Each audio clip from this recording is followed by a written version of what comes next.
tal? Muy buenas tardes a toda nuestra querida comunidad del Instituto de Ciencias de la Rehabilitación Integral. Les doy la más cordial bienvenida a un nuevo episodio de este podcast Cerebros. Muchísimas gracias por acompañarnos en este miércoles. Ay, no, qué horror. Te confundes con piel canela. Me confundo con el otro, cuando se quieran desestresar. Al otro. Exactamente. Pero también se quieren informar, van al otro. Okay. Cuando se quieran salir de la rutina, van al otro. Pero bueno, pues muchísimas gracias por estar aquí. Recuerden seguirnos a través de todas nuestras redes sociales. Facebook como Instituto de Ciencias de la Rehabilitación Integral, Instagram como @rehabilitacionincri y también nuestro canal de YouTube como Instituto de Ciencias de la Rehabilitación Integral. Y recuerden que tenemos cursos disponibles en modalidad online y también ya en presencial. Tenemos nueva apertura para el mes de noviembre en Cancún, Quintana Roo, con el diplomado en manejo multisistémico del espectro autista. Ahorita para el mes de agosto tenemos aperturas online, tanto de diplomado en manejo multisistémico del espectro autista, como de la certificación en manejo de la selectividad alimentaria. Para el mes de septiembre también tenemos diplomado en neurorehabilitación pediátrica con su certificación en la metodología BNB y remasterizado con algunas otras monerías, así que si quieren tomar alguno de estos tres en modalidad virtual, pues mándenos un inbox o un WhatsApp al 244-115-2533, o si están cerca de Cancún o están en Cancún, o les queda cerca de Cancún, o no les queda cerca de Cancún, pero si quieren ir a capacitar a Cancún, porque pues quién no quiere ir a Cancún. Pues sí, exactamente. Pues vayan al diplomado de manejo multisistémico del espectro autista que inicia en noviembre. Y pues bueno, hoy tenemos a una invitada de lujo. ¿Cómo estás, Almita?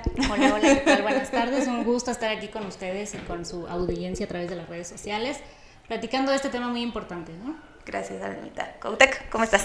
No, un gusto, Lupita, un gusto, Alma. Bueno, primero, decirles que estamos muy contentos porque tenemos noticias muy importantes, ¿no, Lupita? Creo que ya dijiste aquí algunas, pero quiero ir como por partes. La primera noticia es que a partir de hace aproximadamente 3 meses, la maestra Alma Edith Vargas ha sido nombrada por todo el equipo del Instituto de Ciencias de la Rehabilitación como nuestra coordinadora en la región del sureste de México, ¿no? Toda la parte que abarca, bueno, es Cancún, Yucatán, la península, pues Campeche también podría ser, Tabasco también puede ser, y todas las zonas que están aledañas, ¿no? Entonces ella va a coordinar toda esta región y bueno, yo quisiera empezar primero por ahí. ¿Cómo te sientes, Alma, de esta responsabilidad? Pues muy emocionada, yo creo que todos los que estamos específicamente en Cancún y en lo que es Quintana Roo, pues adolecemos a veces un poco de lo que es la capacitación, ¿no? Y de una capacitación con tan alto nivel académico y con toda la experiencia que ofrece el Instituto de Ciencias de la Rehabilitación, y ahora acercarlo a la península y a esta región en particular, pues me parece muy importante, ¿no? En Mérida, bueno, también se tienen otros servicios y otros sectores y llega la capacitación o un poquito más cercana, pero aún así queda muy lejos del centro, ¿no? Entonces poder acercar toda la información con toda esta calidad y la innovación que ustedes manejan, pues es muy importante, ¿no? Y bueno, se suma Campeche, se suma Tabasco, que son la verdad zonas que necesitan de toda esta atención, ¿no? Y poder llegar a los sectores más importantes y más vulnerables, como son, por ejemplo, los niños con este trastorno, ¿no? Fíjate que, bueno, es que cuando uno piensa en Cancún, Alma, uno solamente piensa como en el paraíso, ¿no?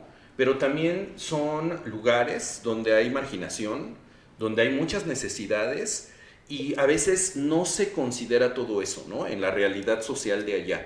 ¿Cuál es la condición que tú sientes que está toda esta región en el tema de capacitación, en estas temáticas específicas? Pues mira, en general yo creo que toda la región del sureste no ha sido debidamente atendida como se debiera. Casi todo se encuentra concentrado en el centro o en el norte, ¿no? Sí.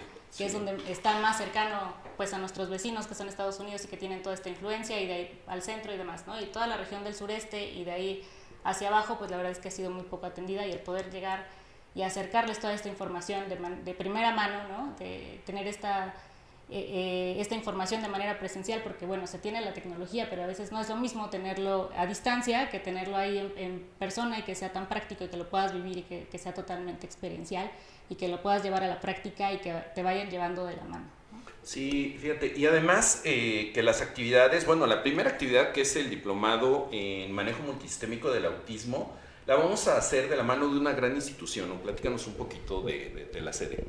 Pues bueno, nos abrió las puertas el Colegio MAC, que es el Modern Academy School, ahí en Cancún. Es una institución muy novedosa.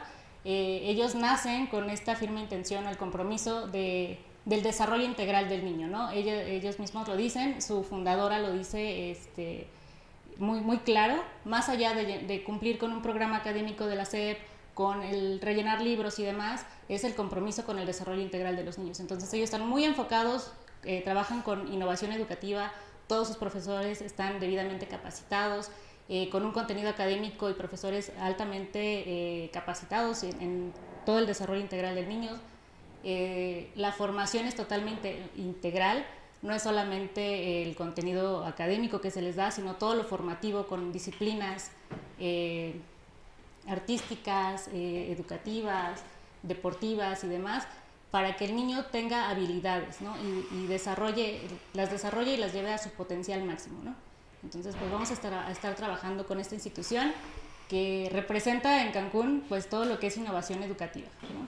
Además de que las instituciones... Me decías que tienen, creo que hasta un centro hípico, ¿no? Ahí sí, adentro, que fue algo de lo que me apantalló de la primera vez que me platicaste. Sí, ellos trabajan con un sistema de neurofeedback y biofeedback, donde les dan sesiones regulares a todos sus alumnos. Ellos tienen desde maternal hasta preparatoria, entonces todos pasan por estos procesos de retroalimentación en el neurodesarrollo y demás, y tienen las diferentes especialistas para irlos llevando, ¿no? Entonces, por ejemplo, en niños de edades más tempranas, pues tienen esta parte de la equinoterapia, ¿no? En niños ya más grandes que ya han pasado por todos estos procesos, pues ya lo llevan a otro ámbito un poquito más deportivo, como es la equitación y demás, pero bueno, tienen natación, está muy, muy, muy completo, ¿no? En todas las áreas, danza, taekwondo, fútbol, básquetbol, o sea, la oferta es muy, muy amplia en las actividades extracurriculares. Padre. Lupita, pues dinos quién es Almadita, a ver, cuéntanos. Yo ya me arranqué con la entrevista, pero cuéntanos. Estoy compartiendo en los grupos, para que vean, bueno, para que no se pierdan el episodio de hoy, porque bueno, justo vamos a estar hablando de un tema que ha rondado bastante, que se habla muy poco, porque pues existe también mucho tabú al respecto.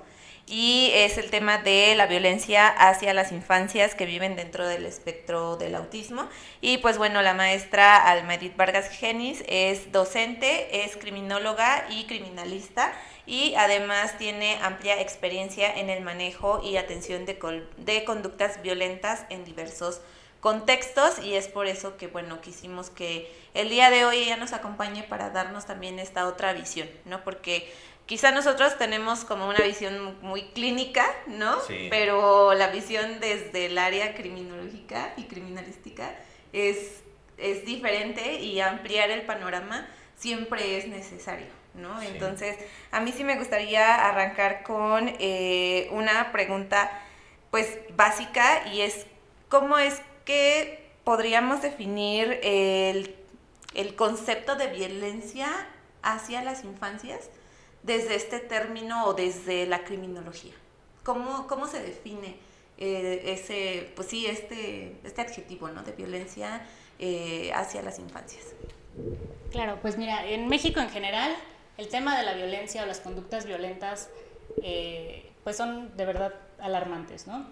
Y lamentablemente son cada vez más comunes en nuestra sociedad. Entonces, los índices son altísimos, los tipos de violencia también, y cuando son enfocados hacia este sector, pues te habla de un daño o de una falta de salud pública, ¿no? O sea, más bien es una insanidad social, ¿no? Que no se ha atendido de manera efectiva. Pero ¿qué pasa con estas personas que realizan estos actos contra cualquier persona? Puede ser un familiar, puede ser una persona conocida o no conocida, pero específicamente en niños, ¿no? Que es ya por su definición pues son un grupo vulnerable por sus características propias que tiene. Ahora si hablamos que tiene una condición de vida como es el trastorno del espectro autista, pues es todavía más vulnerable, ¿no? Entonces estadísticamente 6 de cada 10 niños sufren algún tipo de violencia, ya sea 6 de cada 10 niños, o ya sea, el sea 60%. Violencia física o psicológica, ¿no? Es un dato muy alarmante, ¿no? Sí, ¿Por qué tan alto en México? ¿O es así a nivel mundial? No a nivel mundial, pero sí en Latinoamérica y en México específicamente, sí es muy alto porque es una situación que es totalmente invisibilizada por la sociedad y por las instituciones, ¿no? Se han cometido casos en donde se tiene una conducta delictiva contra alguno de estos niños y muchos de esos casos no son registrados o no son atendidos por las instituciones, ¿no? Por las dependencias, por el Ministerio Público, porque a veces ni siquiera lo registran, ¿no? Porque llegan los papás y denuncian, no sé, las conductas más comunes que agreden en todos los derechos fundamentales de estos niños, pues son desde el abandono, la negligencia, abuso sexual, hasta llegar a los más graves, que es el homicidio en grado de parentesco, ya sea infanticidio o el hermano, no sé, ¿no? Pero es en grado de parentesco. Entonces son como las graves. Y cuando llega la familia a las instituciones a levantar una denuncia por cualquiera de ellas, el mismo sistema lo rechaza, ¿no? O le dice, no es posible que se lleve a cabo porque el niño tiene una condición del espectro autista, entonces no es creíble, ¿no?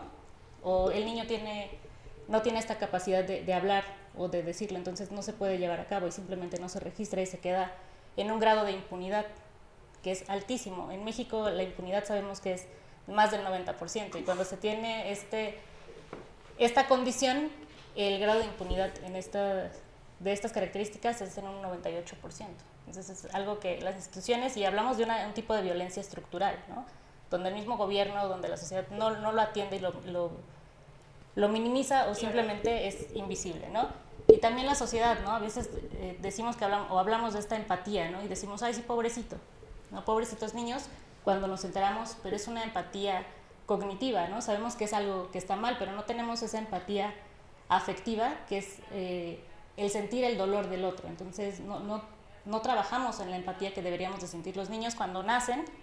Desde el minutos de haber nacido, un mes de haber nacido, tienen esta empatía afectiva, ¿no? Por eso cuando ven a un niño llorando, inmediatamente se ponen a llorar, porque existen esas neuronas motoras en espejo, sí, pero son afectivas, entonces sienten ese dolor. Conforme tú vas creciendo, vas aprendiendo lo que está bien y lo que está mal. Entonces, por ejemplo, muchos psicópatas te dicen, ay, es que sí tengo empatía, pues porque pobrecito perrito, ¿no? O por ejemplo, Mocharejas, que te decía, es que sí tengo empatía y sí siento, pues decía, pobrecitas personas, ¿no? Pero es una empatía cognitiva que sabía que él estaba mal, o sea, que estaba mal, pero no sentía el dolor, pero le decía, y si se lo hicieras a tus hijos, no, entonces no, porque ya es ponerte realmente en ese lugar. Entonces hace falta trabajar en esta empatía afectiva más que en la empatía cognitiva. Okay. ¡Ay, Dios! ¡Qué tema! ¡Qué tema, Lupita! Sí me... Fíjate que hemos tenido muchas charlas con muchos profesionales, pero la verdad es que estos temas de violencia, de infanticidio, de psicopatías, pues sí es un tema que a todos nos da este enigma, ¿no? Este interés. Pero ya hablar, o sea, escuchar hablar ya como de una forma, de un patrón establecido de violencia estructural, que se va convirtiendo en un tipo de violencia ya en espacios, en contextos muy específicos, pues sí da un poco de escalofrío, ¿no? Porque, como tú dices, o sea, sí, yo puedo leer una nota periodística como la que salió de un niño que fue asesinado por su mamá, porque tenía autismo, ya no lo toleraba, y me parece que luego, fue un caso en Colombia, en el extranjero, en Ecuador, me parece. Pero efectivamente, o sea, te quedas en eso, ¿no? Pobrecito, ¿por qué hizo eso? Etcétera. Fíjate que quiero comentarte un caso que una compañera, que no voy a decir por el momento, bueno, no voy a decir el nombre, por supuesto, porque es un caso muy privado de ella, de su entorno laboral, donde la mamá le comentó que su niño estaba siendo abusado sexualmente por su padrastro. pero que no quería ir a demandarlo porque pues iba a haber una destrucción de la familia o toda esta situación. Y entonces ella lo que decía, no es que sí, denúncialo, tienes que denunciarlo. Pero decía, pero es que es mi pareja y toda su familia se me va a poner en mi contra. Y entonces ella le avisó a sus superiores y le dijeron, sabes que no te metas. Tú, si eres tal profesión, hasta ahí, no te tienes que meter en nada. Híjole, Alma, ¿cómo? Por ejemplo, en ese caso, ¿qué hacer? ¿No? ¿Cómo actuar? ¿Y con base a qué se toma esa decisión? Porque son situaciones muy, muy difíciles, ¿no? Muy complejas. Pues mira, yo creo que en cualquier caso donde existe algún tipo de violencia o donde se transgreden los derechos fundamentales de cualquier persona y en particular de los niños, y yo creo que los niños hay que cuidarlos de verdad, nuestro deber primario es denunciarlo, ¿no? No taparlo, no cubrirlo, no justificarlo, es decir las cosas como son, pero claro, lleva un proceso y hay que trabajarlo, ¿no? Porque dentro de toda la condición del espectro autista del niño, no es solamente el niño, es toda la familia y es toda la parte social. Entonces tiene que ir acompañado el diagnóstico también del acompañamiento de la familia. Entonces cuando surgen estas situaciones, pues tienes que llevar todo un proceso a cabo con los especialistas, pero también hace falta que las instituciones estén preparadas, ¿no? Porque sí, es una doble revictimización y entonces no se llega a ningún lado y solamente se ve quebrantada la familia o el núcleo social primario y tú en la sociedad, ¿no? Entonces, por eso muchas veces no se denuncian este tipo de delitos y más si son delitos de índole sexual, sabemos que la estadística es altísima y son delitos que se dan detrás de la puerta y que es muy complicado llevarlos a la luz. Entonces, yo creo que hay que trabajarlo de manera individual interna, buscar asesorarse con las personas correctas, psicólogos, pedagogos, criminólogos, jurídicos, ¿no? Sí, claro, tiene que ser integral. Somos parte de un sistema, ¿no? Entonces esto tiene que ser sistémico también y llevarlo a las instancias adecuadas con el personal adecuado. Entonces hay que trabajar también en ello, en que se tengan las condiciones, no solamente de la persona y la sociedad, sino también las instituciones. Lupita, pues tú que también andas metida en temas de violencia de género y todo eso, que de por sí es muy grave, es un tema muy grave, muy delicado, pero todavía se me hace más grave en niños con esta condición, ¿no? ¿Cómo pues ves? Es que es más complejo, justo como lo decía Alma, ¿no? O sea, el tema de las infancias con discapacidad y que también lo hemos tocado en mi otro podcast con el tema de abuso sexual infantil, ¿no? O sea, sí es un tema muy complejo para las infancias con discapacidad porque justo, ¿no? O sea, si no existe como tal el registro, ¿no? Y más si las infancias no tienen la posibilidad a lo mejor, o sea, no tienen lenguaje o si tienen algún tipo de trastorno como el espectro del autismo, ¿no? O sea, que pues lo hemos visto, ¿no? O sea, no todos están en un nivel, digamos, como de habla o de socialización, o sea, de verdad es que es muy complejo el tema de la violencia. Entonces, sí me parece un tema importante porque más allá de decir no pasa, es que sí pasa. Y pasa muy frecuentemente, ¿no? Y más con las infancias que tienen alguna discapacidad o que viven con algún tipo de trastorno del neurodesarrollo, ¿no? Porque justo como no tienen las estrategias o las herramientas para comunicarse, ¿no? Para decir lo que les está pasando, pues evidentemente eso los hace mucho más vulnerables y que desafortunadamente no sé si es el porcentaje correcto, pero la mayoría de las veces las personas violentadoras pues están dentro del núcleo principal, ¿no? Ya sea abuso sexual infantil o ya sea violencia física, o sea, realmente es que están dentro del primer núcleo, pues sí, familiar, ¿no? Y es muy compleja, la violencia en general es muy compleja, pero hablando de infancias o de personas con discapacidad, es mucho más porque evidentemente tienen barreras para la comunicación, para muchas cosas, ¿no? Y eso lo hace aún mucho más difícil, ¿no? Porque también el tema de acercarse a las instancias públicas, híjole, o sea, qué complicado, ¿no? O sea, sí me pongo a pensar como en todos este tipo de circunstancias, ¿no? Como en el caso específicamente del espectro del autismo, ¿no? Que hay diversas expresiones del espectro, ¿no? O sea, pues no sabemos si a lo mejor si el niño tiene la capacidad de diferenciar, ¿no? Qué es real y qué no. Si tiene la capacidad de lenguaje, ¿no? Sí, del mismo entendimiento de lo que está pasando. Claro, de lo que está sucediendo. Sí, ¿no? sí, para un niño normotípico es complejo. Claro. Para un niño con una discapacidad o con una condición es mucho más complejo. Es mucho más complejo. ¿no? Poder discernir qué es lo bueno y qué es lo malo, ¿no? Y como tú decías al principio, Lupita, esto es un tabú, la discapacidad en general en México y yo creo que en el mundo, pero sobre todo en los países de Latinoamérica o en vías de desarrollo, sigue siendo un tabú, ¿no? Sí. Entonces hablamos de discapacidad o de esta condición algunas condiciones del neurodesarrollo. En este tipo de niños pues es muy difícil hablarlo, ¿no? Porque regularmente la familia te aísla o la misma familia se aísla porque la sociedad no se adapta a ellos, ¿no? Buscamos que siempre los niños se adapten a nosotros cuando deberíamos de ser nosotros quienes nos adaptemos también a ellos, ¿no? Y existe esta condición de estigmatizar, de señalar, entonces pues eso hace que la familia se vaya retrayendo y no busque ese apoyo, ese acompañamiento que debería tener, ¿no? Como soporte o redes de apoyo, no se tienen. Entonces es muy complicado cuando se llega a tener un suceso de esto. Si normalmente con cualquier persona, niños, mujeres, si vemos los grupos vulnerables, si vemos las noticias todos los días, a veces es difícil creerles, ¿no? Y que se llegue todo el proceso. Cuando se tiene un niño con esta condición es todavía más difícil por todo el entorno, ¿no? Entonces es un todo, es muy complejo. Fíjate que estoy pensando muchas posibilidades, ¿no? Ahorita nosotros nos dedicamos a la capacitación, a la actualización y no hemos hecho, por ejemplo, un proyecto de capacitación sobre la atención en casos de violencia hacia los niños, cómo manejarlos, cómo detectarlos, qué evaluación hay, etcétera, ¿no? Pero me parece que no habíamos encontrado el profesional adecuado, porque no es un tema limitado a la parte psicológica. Es una parte donde ya el especialista en criminología es el indicado para entender estos procesos, ¿no?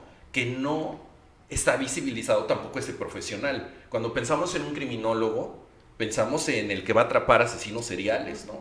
Pero no pensamos en que es el profesional que te lleva desde el punto de vista criminológico como una guía para ir caminando hacia el psicólogo, hacia el Ministerio Público, hacia las instancias gubernamentales, hacia la evaluación, hacia el peritaje, todo este proceso que debería de ser indispensable para psicólogos, terapeutas, etcétera, ¿no? Que deberíamos de tener esta formación.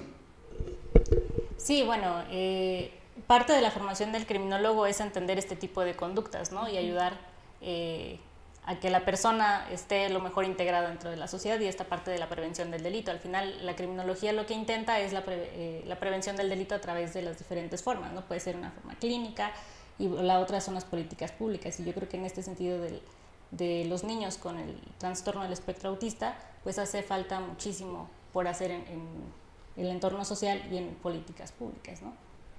Sí, la verdad es que sí, porque, por ejemplo, ahorita, o sea, siempre como que intento buscar como alguna cifra, algún dato, algo, ¿no?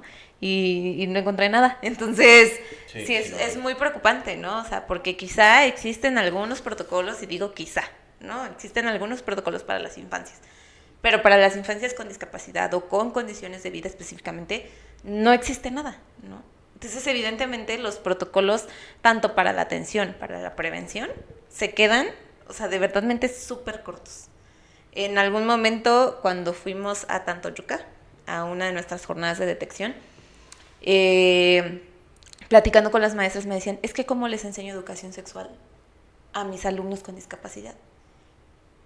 Y yo decía, sí es cierto, ¿no? O sea, se los tienes que enseñar de la misma manera, porque a todos les tienes que enseñar las partes de su cuerpo y a todos les tienes que enseñar los límites, ¿no? Sí. Qué sí pueden tocar, qué no pueden tocar, y desde ahí viene la prevención del delito, ¿no? Pero obviamente para un contexto quizá muy complejo en el que ellas se encuentran, que es un municipio, pues evidentemente para ellas es así como de, ¿y lo logrará entender? ¿No? Claro, es una barrera, no sabemos si lo logra entender, ¿no? Entonces, si es un reto, evidentemente los protocolos se quedan cortos porque necesitas obviamente pues todo, ¿no? O sea, necesitas pues lenguaje en braille, necesitas lengua de señas mexicanas, necesitas muchas cosas, ¿no? Para poder intentar que absolutamente todas las infancias con la mayor cantidad de discapacidad o trastornos lo puedan comprender, ¿no? Pero sabemos que quizá algunos no lo van a comprender. Y los que no lo logren comprender se nos van a quedar en un riesgo muy alto, ¿no? Porque sabemos que cuando no existe quizá este discernimiento de qué es lo bueno y qué es lo malo, de lo que sí se puede y de lo que no, pues evidentemente quedan muy vulnerables y quedan muy expuestos a cualquier tipo de violencia. Claro, y es que la realidad hoy por hoy es que todas estas conductas se pueden prevenir, ¿no? Claro. Desde el punto de vista criminológico, pues hay que atender los diferentes factores, ¿no? Tanto individuales, sociales y familiares, que son los que están involucrados en cualquiera de estas conductas, ya sea en la familia, ¿no? No hay un seguimiento, no hay algo que apoye a la familia o que la respalde cuando se tiene a un niño con esta condición, porque la verdad es que el compromiso, la responsabilidad, el estrés que sufre la familia o el cuidador primario aquí es altísimo. Y cuando hablamos de las conductas que se dan en los entornos educativos, que van desde el rechazo, ¿no? La verdad es que yo he visto familias que para que su hijo entre a una institución, la institución es la que te escoge, ¿no? No son los padres los que van a buscar como con cualquier niño dónde lo voy a meter, es dónde me lo pueden aceptar. Claro. Y es un peregrinar inmenso. Y bueno, ya que te lo aceptan, te dicen, bueno, sí somos un colegio inclusivo, pero ¿hasta dónde es realmente inclusivo y está capacitado? Porque te dicen, bueno, sí te lo acepto, pero con maestra sombra, ¿no? Y después la maestra ya no le hace caso y se queda 100% con la maestra sombra, ¿no? O ya simplemente lo aíslan porque no puede seguir el ritmo, y entonces eso no es inclusión. Entonces hay que trabajar en los diferentes espacios, en los diferentes entornos, y se puede prevenir a través de las políticas y protocolos que se tengan en cada uno de estos. Entonces es analizar todos los factores, el contexto social, el contexto individual de la familia, y trabajar todos en conjunto. Entonces, por ejemplo, en el sistema educativo vemos que hablan de inclusión, de que en el contenido temático de la SEP habla de formación socioemocional, ¿no? Pero muchas veces yo he visto que te hablan no de emociones, ¿no? Que ni siquiera te definen lo que es realmente una emoción, sino confunden la emoción con sentimiento.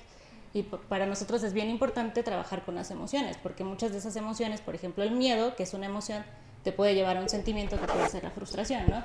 Y un sentimiento de ese tipo, por ejemplo criminológicamente, el miedo te puede causar frustración, la frustración agresividad, y la agresividad en violencia, ¿no? Y desencadenamos un tipo de conducta de este tipo. Claro que se puede prevenir. Ahora sí nos... Está en shock. Estamos en shock. No, es que es un tema sí, muy interesante, complejo, sin embargo muy necesario, ¿no? Para todos los profesionales. ¿Cuáles serían, Alma Edith, los conocimientos básicos que debería tener cualquier profesional que atiende niños con algún trastorno del neurodesarrollo, condición de vida, disfunción, etcétera, que debe conocer para entender la prevención desde esta perspectiva criminológica?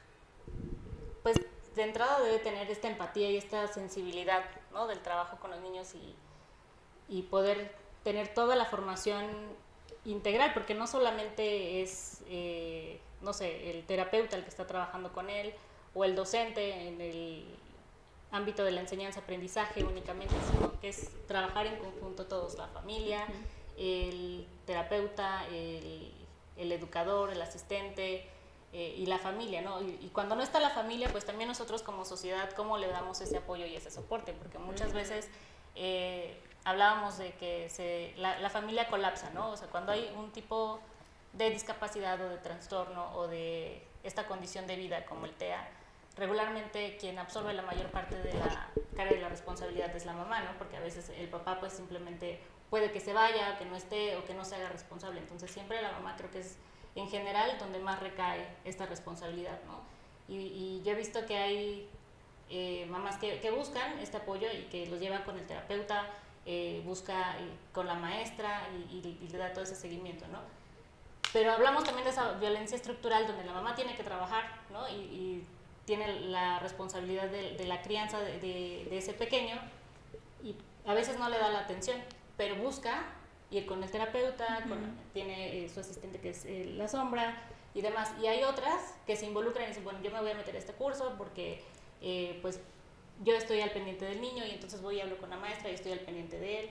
Entonces existen estas dos partes, ¿no? Y la otra que es la negligencia, donde dicen, no, yo ya no puedo más, ¿no? O sea, ya lo dejo de llevar con el terapeuta, las instituciones están saturadas o simplemente no me dan el servicio, entonces ya no lo hago y muchas veces me ha tocado ver casos en el sistema penitenciario donde los esconden, los maltratan hasta que llegan a... Sí, los encierran, sí, literalmente.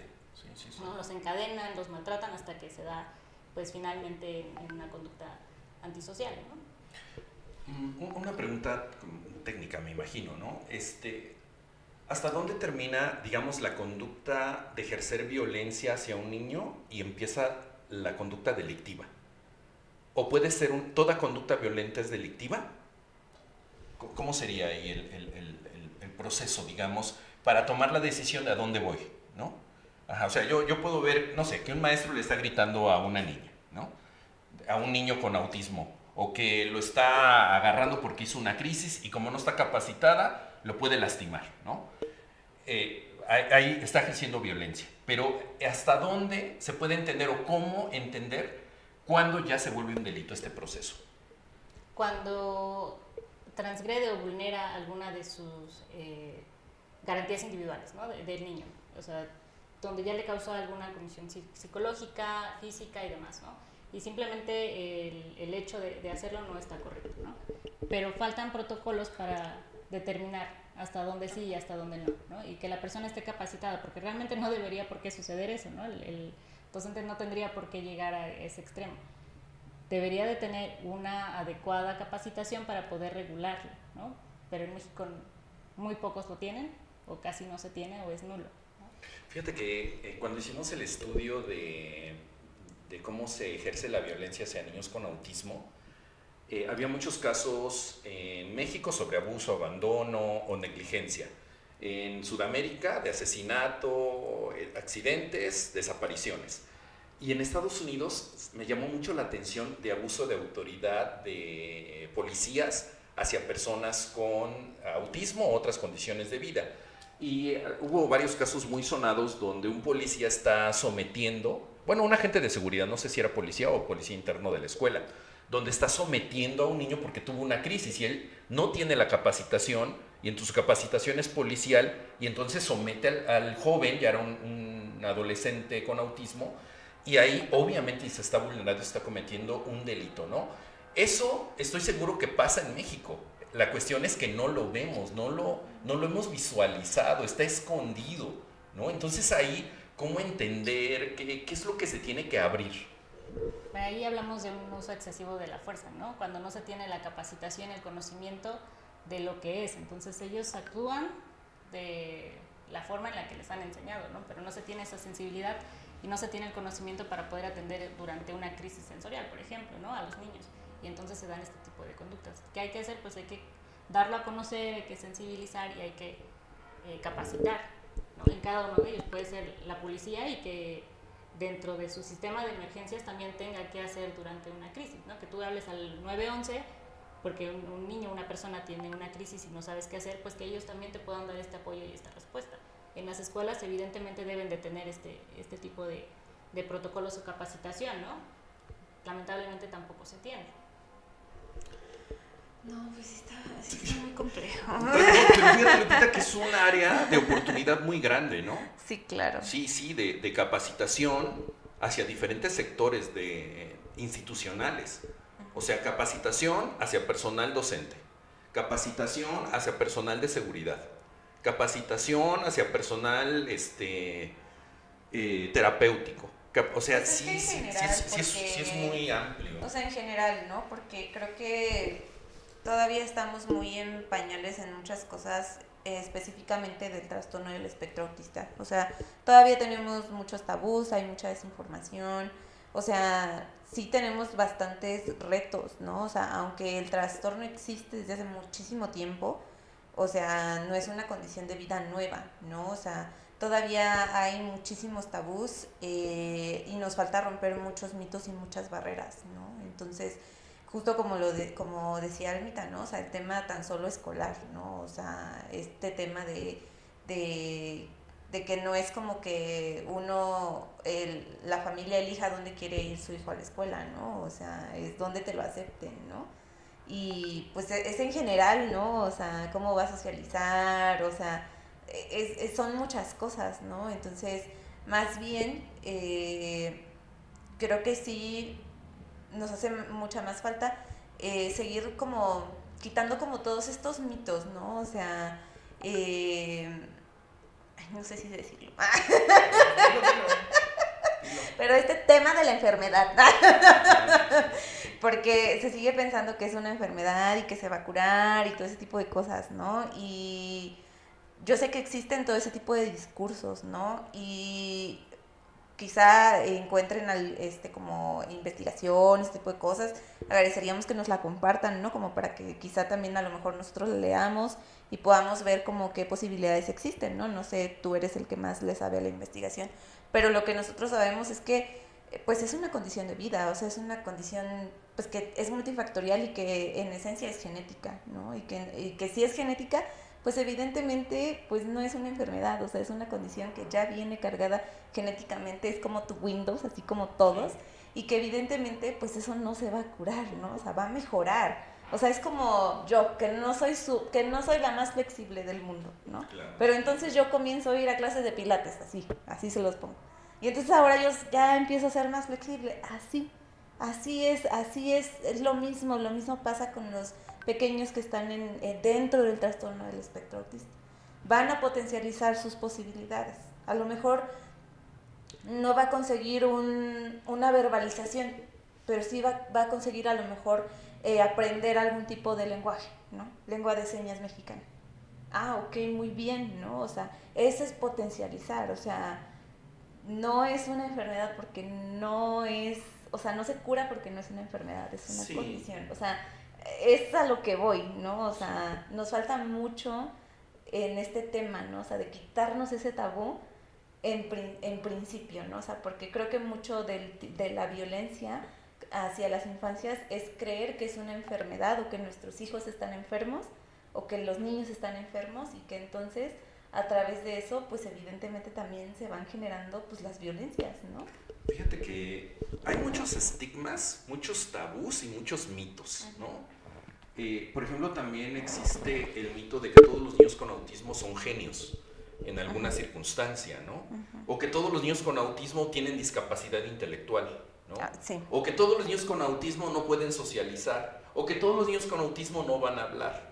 O sea, esos mitos que se responden, bueno, ustedes lo decían al principio, hablando del espectro del autismo, es un espectro porque es una cantidad muy amplia de territorios comportamentales que puede presentar una persona, niño, joven, adolescente, ¿no? Y que estos van a determinarse con base a ciertos protocolos de evaluación que realiza el área de pedopsiquiatría o psiquiatría y el área de neuropsicología o de neuropsicología y de neuropediatría, perdón, y van a establecer si está dentro del rango que estas peculiaridades está presentando.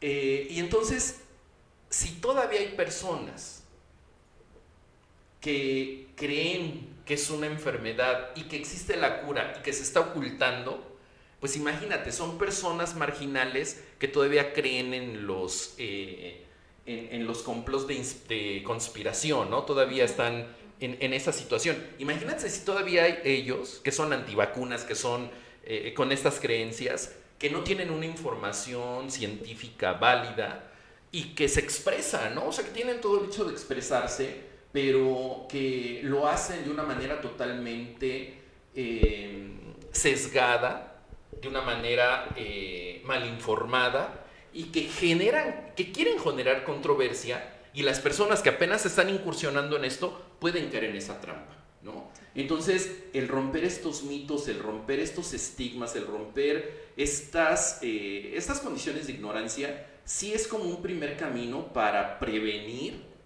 que se mire de manera diferente y se estigmatice a un niño o a una persona con espectro del autismo o con cualquier otra condición, ¿no? y que se le tenga compasión y que se le tenga lástima o que se romantice el problema. No es que es un angelito, es que nos los mandaron así. No, es una condición que requiere atención, que requiere evaluación y que requiere toda la participación de la familia, pero también toda la participación de los diferentes sectores que conforman a la sociedad, ¿no, Alma? Sí, claro, y justamente este tipo de espacios pues también nos dan oportunidad de poder hablarlo y de que la gente lo pueda ir visualizando, ¿no? De que lo conozca. Porque si bien es cierto, a raíz de la pandemia, pues se ha incrementado el número de casos con niños del espectro del autismo, pero bueno, también hay que ir informando, ¿no? Y creciendo junto con esta condición para podernos ir adaptando y darles las mejores condiciones de vida.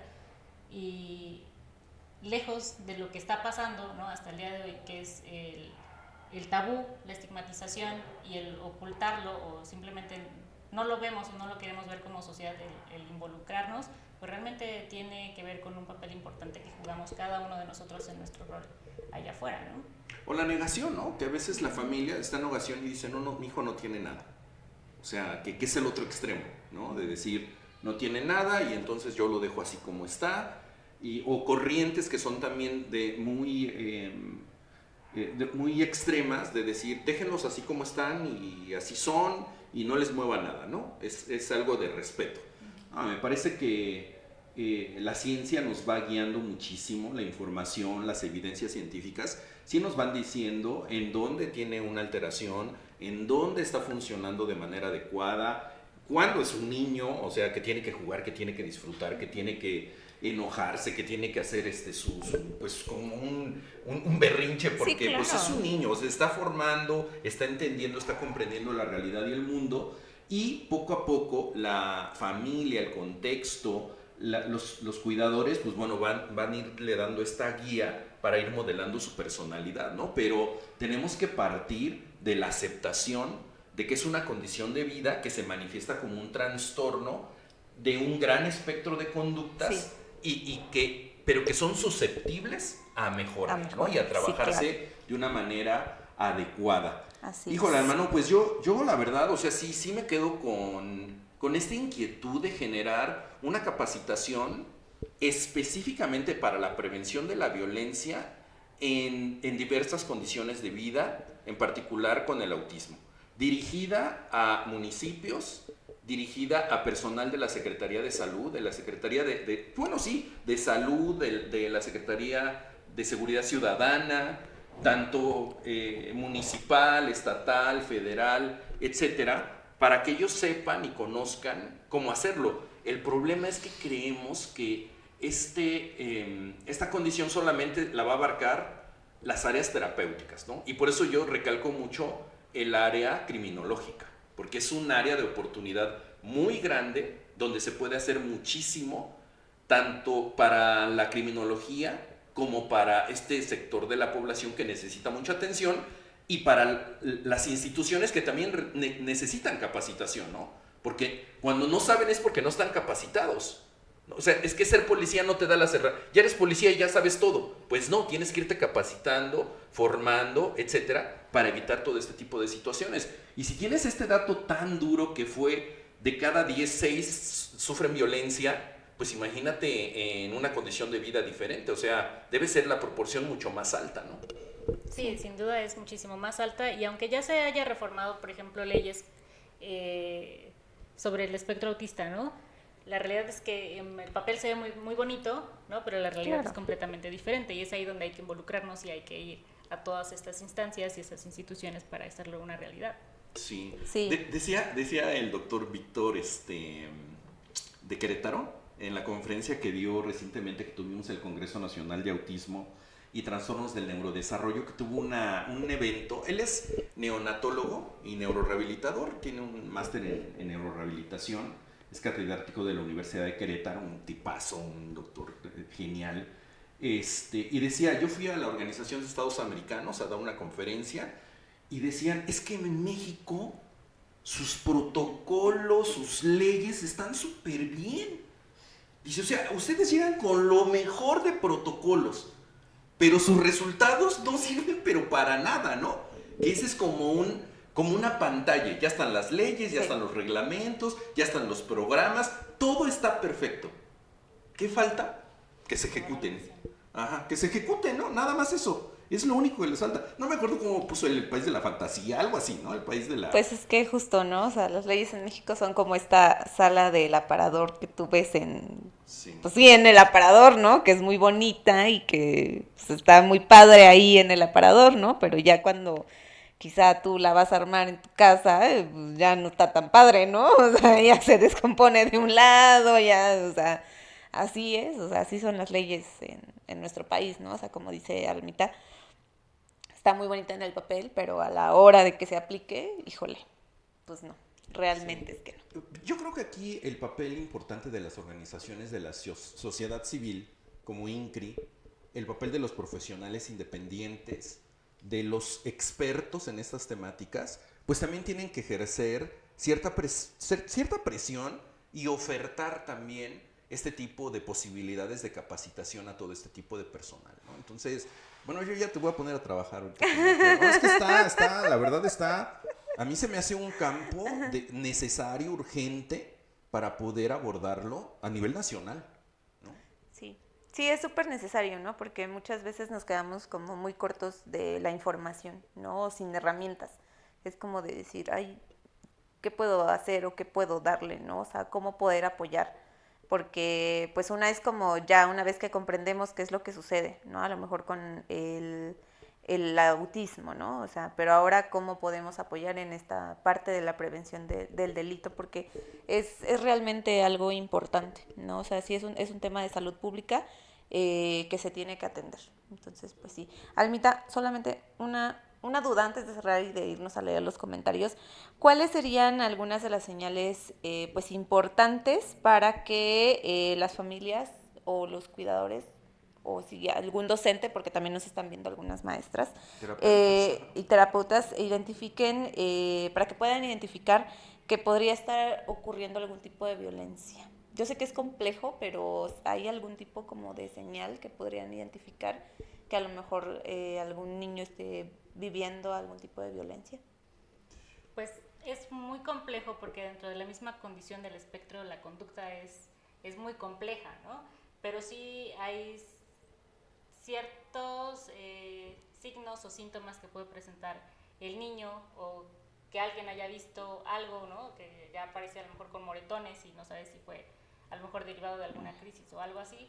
Entonces, bueno, hay que intervenir, ¿no? Sí es complejo, pero hay que trabajar en ello. Sí, fíjate, Lupita, en esta pregunta, todo niño, sea normotípico o tenga alguna condición, cuando tiene un cambio de conducta sin causa aparente, hay que pensar en alguna situación. O sea, por ejemplo, que el niño tiene ya cierta rutina, ¿no? De vida. Más, por ejemplo, TEA. Son Claro, súper sí, rutinarios, tiene como una súper rutina, rutinarios. ¿no? Y supongamos que en esa rutina, solo un ejemplo, ya controla esfínter, ya va al bañito, etcétera, y de repente empieza a hacerse de la pipí en la noche. O de repente empieza otra vez a regresar en la parte de la encopresis, que se hace de la popó. O de repente le aparecen moretones. O de repente se empieza a rascar sus partes genitales. O todos esos elementos, como bien lo dijo Alma, expresados en síntomas y en signos, nos tienen que decir, hey, ojo, hay algo ahí, ¿no? Okay. Se tiene que averiguar. Todo este cambio conductual, en cualquier etapa de la vida, en cualquier edad y en cualquier condición. Pero siempre es bien difícil, Alma, por ejemplo, decir, es que la mamá, es que mi hermano puede estar abusando del niño. Es que el tío puede estar abusando del niño. Es que el papá puede estar abusando del niño o de la niña, ¿no? Esa es cuando ya ahí te quedas, ¿qué hago? Bueno, para eso pues hay que someterlo a diferentes pruebas, ¿no? Y es complejo, ¿no? Para empezar, para tener al profesional adecuado, porque no cualquiera puede hacerlo, ¿no? Tiene que tener cierta formación y cierta capacitación. Ese ya es y un experiencia. peritaje, ¿no? Sí. ¿no? Y dentro del mismo sistema no se tiene, pero existen, ¿no? Entonces hay que llevarlos con las personas adecuadas para tener esa certeza. No, y por eso yo te decía, o sea, el papel del criminólogo sí tiene que incorporarse dentro del marco de la atención especializada a condiciones de vida, trastornos del neurodesarrollo y discapacidad. Es que la criminología tiene que funcionar así, ¿no? Sí, la criminología es multifactorial también. Sí. Fíjate que está Lorena Tlapanco que hizo una especialidad en criminología educativa.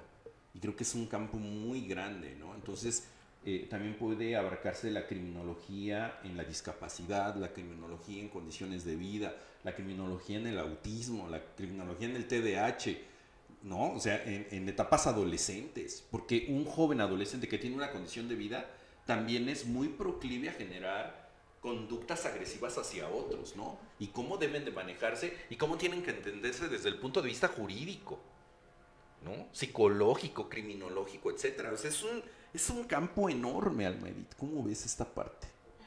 Pues creo que nos hace falta mucho por recorrer y crear estos entornos que nos ayuden a desarrollarse mejor, ¿no? Y hablamos de que la criminología pues es la prevención de este tipo de conductas, ¿no? En cualquiera de los sectores, en el ámbito familiar, no existe un seguimiento a las familias, ¿no?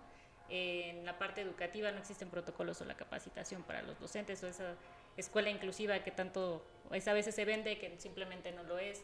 Las instituciones gubernamentales tampoco tienen esta preparación o esta capacitación, entonces todavía es un mundo así que se va descubriendo como lo es el autismo, ¿no? O este espectro en general, cómo lo vamos descubriendo, pues hay mucho por hacer todavía en cada uno de los sectores de la sociedad, ¿no? Por eso también es multisistémico.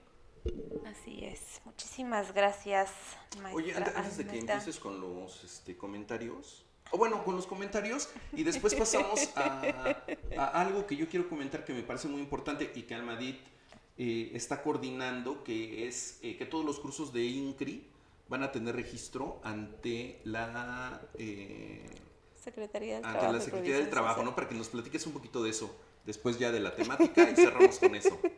Bueno, le enviamos un saludo a Araceli Lozano Martínez, que nos dice felicidades, Incri, muy interesante el tema. Muchas gracias, maestra Araceli. Gracias. También a Adriana GR, que también nos dejó muchos comentarios. Dice buenas tardes. A Karen Crespo, hola, buenas tardes. Dice deberían hacer una capacitación sobre este tema. Sí, Sí, no, muchas ya, gracias, ya, Karen. ya. A Araceli nos dice, sí es tan importante capacitarnos para no incurrir en violentar o caer en violencia en contra de nuestros alumnos por desconocimiento. Sí, totalmente. Adriana nos dice, se debe educar y enseñar en el marco del respeto al ser humano, que es. Totalmente. Bueno, también nos comentan el tema de que cómo es posible que hasta la fecha se crea que es una enfermedad. Dice Araceli, tiene razón, Licoutec, no es que todos los chicos sean inteligentes, pero como docente me han tocado chicos con autismo con una habilidad muy desarrollada por arriba de lo normal, pero ahora Claro. entiendo que es como cualquier persona que brilla más en una de sus habilidades. Sí, claro.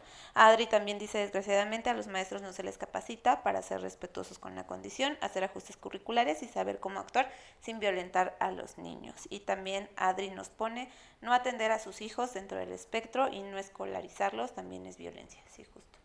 Sí, porque atenta contra su educación. Sí, atenta contra la educación. Y también Gavita Jim nos pone, Gavita Jima, felicidades al doctor Gautec y a la maestra Alma por abordar con tanto profesionalismo estos temas. Gracias. Y también Karen nos pone, qué tema tan interesante. Muchísimas gracias, Karen.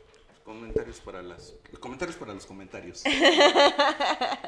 Pues muchas gracias por darse el tiempo de atender este tipo de espacios y de cierta manera irse capacitando, involucrando en este tipo de temas para hacer mejor su práctica profesional en cualquier, ya sea docente, ya sea terapeuta y demás, pero también poner a través de esto un granito de arena, ¿no? De siempre ayudar a los demás. Y si vemos a un niño, a una persona que necesita ayuda, pues siempre poder darla, ¿no? Y darle esa oportunidad.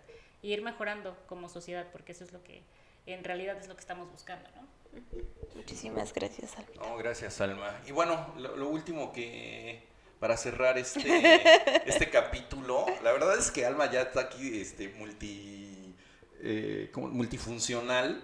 Va a tener la coordinación del sureste mexicano, con sede en Cancún, ella está radicando allá, pero también es nuestra coordinadora de la división de condiciones psicobiológicas del comportamiento humano y también nos está apoyando para que las acreditaciones del instituto tengan el registro de la Secretaría del Trabajo. Platícanos qué beneficios tiene para los usuarios de INCRI.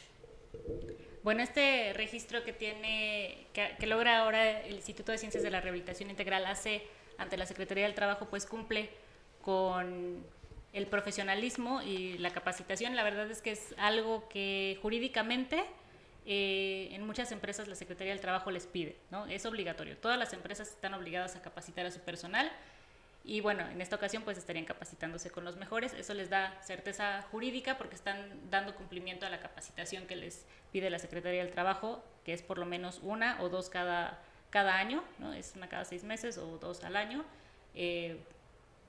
Que para ustedes es muy benéfico porque además de que se están capacitando y están teniendo todas este conocimiento que van a llevar a la práctica de la mano de los mejores, pues también les da esa certeza jurídica de que cuando llegue la misma Secretaría alguna revisión a sus empresas, ustedes ya tienen el aval de este curso de capacitación que les está dando INCRI con su formato de S3 y además cuando también ustedes se quieren promover para algún otro puesto o crecer dentro de la misma empresa, pues ustedes ya tienen ese documento que les está otorgando INCRI, que ya está totalmente avalado y registrado por la Secretaría del Trabajo y que pueden presentar. Sí, Así es. Lupita. Y pues bueno, eso es un gran avance. Muchísimas gracias, Almita. Le seguimos dando certeza a todas las capacitaciones que tenemos en INCRI y recuerden pues formar parte de nuestros diplomados y de nuestras certificaciones que también ahora ya salen, no solamente, o sea, además de sus documentos que de por sí les entregamos, ya también se van a llevar su constancia con respaldo de la Secretaría del Trabajo y Previsión Social. Muchísimas ¿Es una gracias. constancia aparte o es un sello No. de folio? Es una constancia aparte y bueno, tiene validez a nivel federal. Ok. Súper bien. No, Yo la verdad estaba es que- esperando. No, es que bueno, en INCRI hemos tenido una sólida proyección ética, de responsabilidad, de profesionalismo, de mucha calidad, ¿no? La verdad es que cada vez que hablan de INCRI, resalta la seriedad y la calidad en las actividades académicas. También tenemos una base jurídica muy sólida, estamos apegados, digamos, a todas las normativas que como organización de la sociedad civil se requieren. Tenemos CLUNY, tenemos todo el registro como organización de la sociedad civil. Ahora estamos ya frente a la Secretaría del Trabajo, también se está haciendo ya el trámite pertinente, estamos ya a finales para cerrar todo este proyecto. Estamos trabajando para también buscar el reconocimiento de la Organización de las Naciones Unidas, de la Organización de Estados Americanos.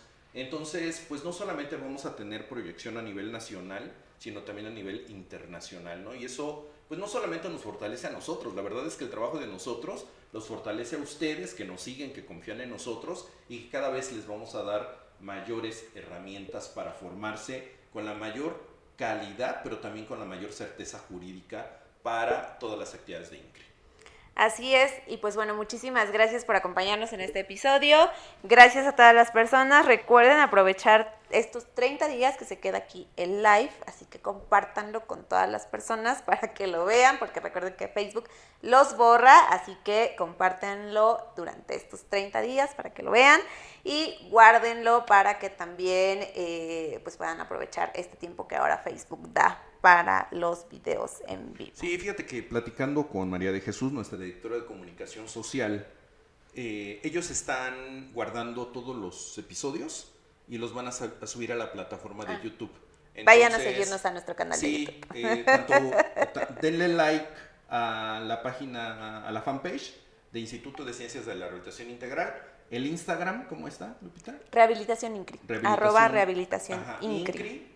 Y nuestro canal de YouTube. Instituto de Ciencias de la Rehabilitación Integral. Muy bien, y también, bueno, la página web para que la visiten. www.incriace.com. Muy bien. No es que no me lo sepa, sino que es la encargada de ese asunto. Alma, pues muchas gracias. ¿Cómo te sentiste ya aquí en tu estreno? Un poquito nerviosa, pero bien.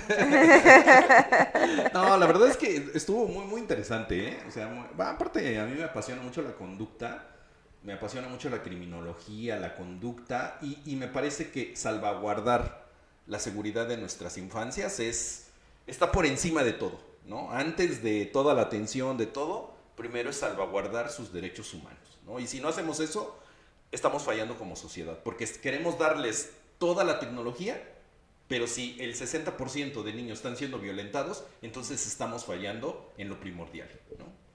Así es. Y pues bueno, muchísimas gracias a todos. Nos vemos en un siguiente episodio de su podcast Cerebros. Recuerden inscribirse a nuestras actividades académicas y estar muy pendiente de nuestra página de Facebook. Nosotros fuimos Lupita Cadena. Almedit Vargas y nos vemos en Cancún. Nos vemos en Cancún. Bye bye.